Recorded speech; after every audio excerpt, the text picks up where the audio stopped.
got the lens cap on, dumbass. Alright guys, day one of fucking recording. Hell yeah. We're here for Nate's drums. I'm gonna tell Chris his camera's broken. Hey Chris, this camera's not wanting to turn on. Out here, I grab a little tape so we can put heads on. Get them off the ground. Alright Nate, what are we doing? Setting up? Oh, we're doing something. Yeah. This is my new practice space. As you can see, nice wood paneling. Nice wood floor. Nice cozy lamp and some sound barriers. Yeah, that lamp really sets the mood. And guess how much I paid? $0. So we're here at Firebrand Studios for the first day of recording, and we're doing drums today, and they're gonna make us all play live together for the scratch track.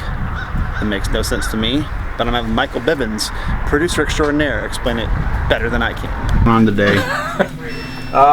My name's Mike, and we're gonna record some bozos today. I'm Brian Schaefer. We're at Firebrand Recording, my studio in St. Louis. We're here with Mike Bibbins, getting ready to record some drums. Some bozos. Some bozos playing drums. But the tune bot is like damping the bottom head is sort of in order.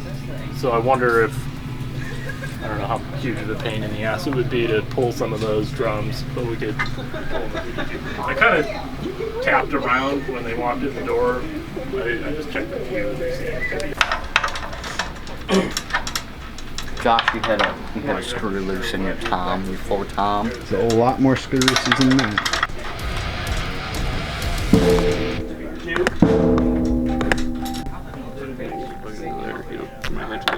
My head's leaned back there. Yeah.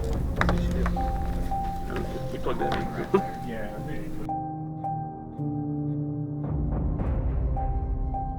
Work.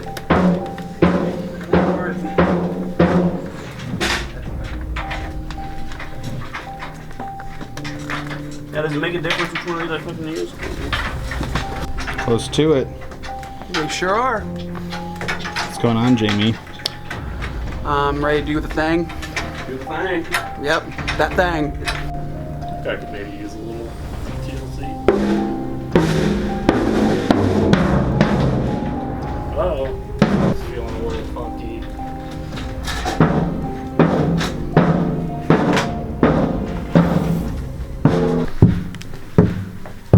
You just deal with dickbag drummers.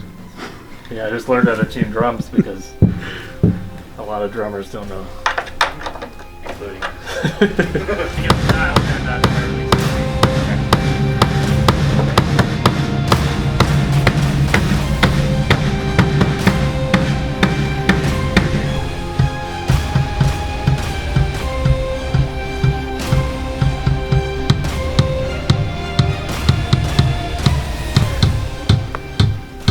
Do you feel like the 165s are better or worse than the 160s for kick?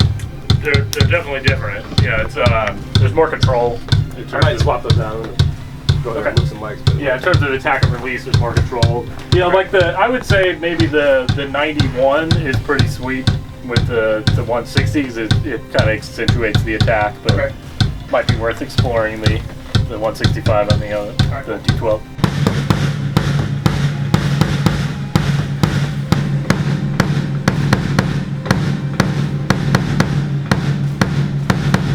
Right, Roscoe. You just ready for that pizza. He just gets so excited about food. Like, I wish I could be half as excited about eating things as he is about food every time he sees it. I see you looking at this. It's hard not to. Yeah. Yeah. And what do you think the amount of mics are worth on that drum kit right now? That's a good question. I've got a number. What's your guess? About 6,000. I really don't know. I'd have to do the math. Win. That's no McGregor.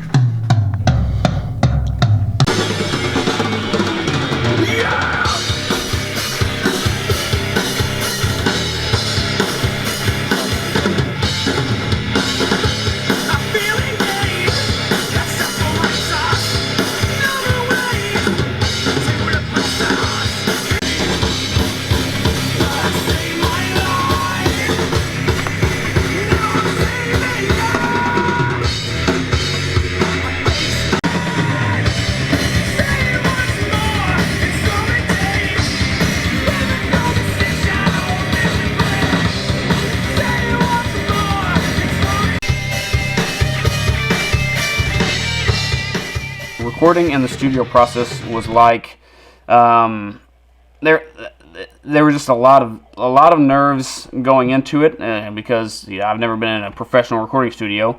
Another thing would be that just as we're writing the songs and having Michael Bivens tell us, hey, we need to cut this. Another hard part of it, just writing, because your music is your baby, and having a producer tell us, hey, we need to change this or cut this or this isn't. Let's just take this whole part out of here.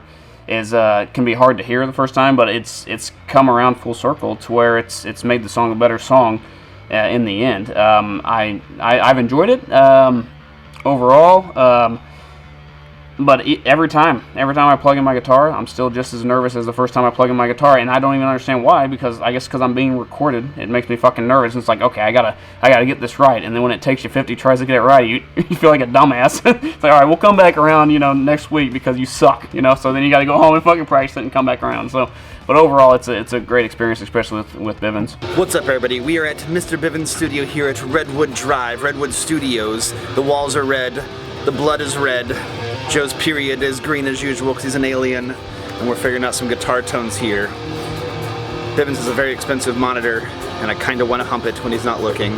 So recording and being in the studio is something that I've been looking forward to for a long time, coming from like a film background and like just loving music and stuff, and seeing like other studio documentaries being done, just seeing how it happens and seeing like the natural vibe of things and like really putting things together and like finding the vision and just being able to cut things and stuff like that is very interesting. We initially had done all the pre-production like to a click track that we were going to be like, all right, here's the scratch tracks, plug these into Pro Tools, and we'll have the drummer play along to those. But our producer was just like, no, let's have you actually bring all your instruments in and we'll just track these live to a click. And I'm just like, what is this? But he's been doing it for 20 plus years, and I've never actually done a live or a professional recording of any kind. So to me, I was just like, this is weird. So that was really nice to be able to change things on the fly and be like, oh, if we did this here, what if we did this here, what's this here? And that was when I really knew. I was just like, okay, we got something cool here. And like, honestly, I don't know if I'll ever do it a different way. It's nice to have the pre-production done just in case. Especially we demoed things a lot more intensively, but in that environment it was very nice to bring the drums in to this nice studio, Firebrand, having like 24 mics on Nate's big drum kit, because like our producer Michael didn't even know, like he was just like, oh, your kit's that big, and he had given like a surprise for like so long to actually do these things, and he was like, oh god, I gotta book a studio to bring these guys in to drum on because he's got a Neil Peart or a Joey Jordanson kit that we have to mic up somehow. He's like, I don't have that many mics for that many random toms. Just like, right on. And we went there, and it felt very big and it felt very real, because we were like literally in a drum room, that had like isolated vocal booth, isolated cab room, and we were all just jamming and stuff like that, and it felt very much at home. And it was a really great experience. There was like $13,000 worth of mics on the drum kit at one point, or throughout the recording, and there's like 24 of them, and it sounds amazing.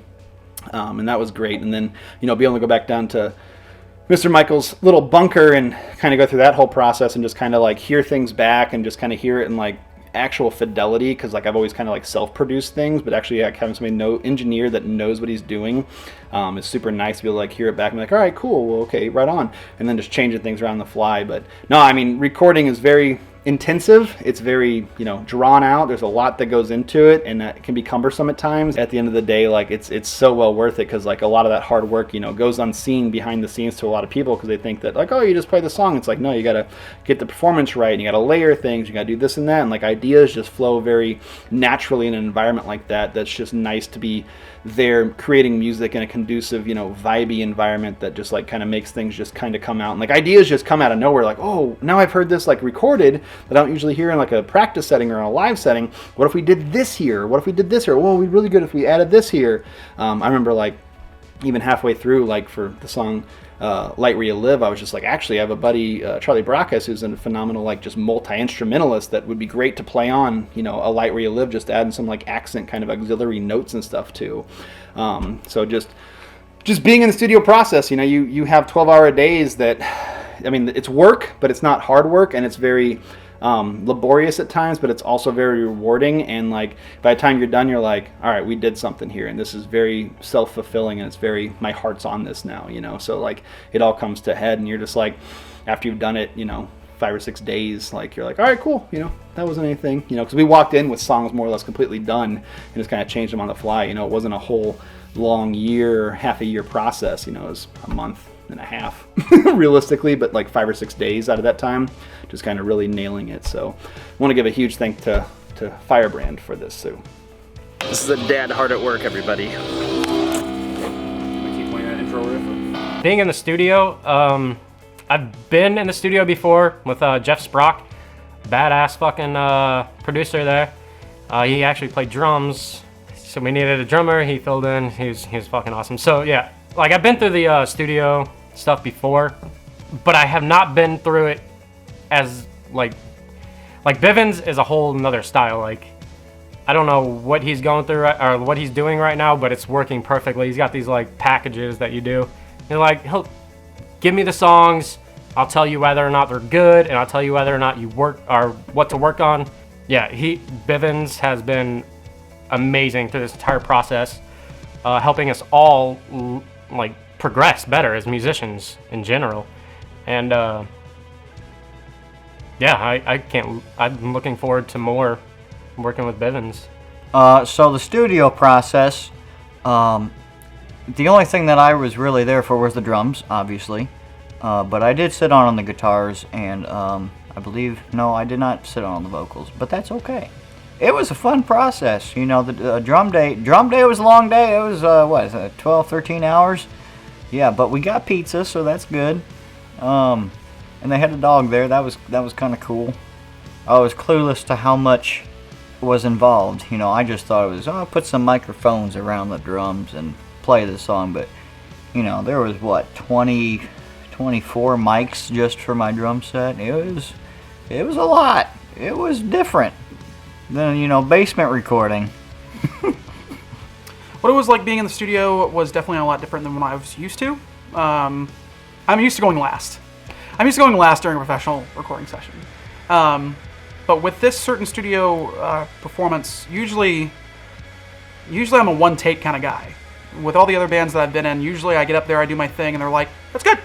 And they just kind of just shoo me off, With this, Michael Bivens was definitely way more involved. He had me whispering, he had me doing 3, 4, 5 part harmonies on certain parts, lower and higher. And I'm really excited to see where all that extra work and trying to figure out those notes and trying to hit those notes and all the heartache it took to get back to those choir days kind of thing that was embedded in my memory, in my subconscious somewhere. Figuring out where that is going to take those choruses and the fullness that he was looking for. It's definitely a new process to me, and I'm definitely excited to see the outcome.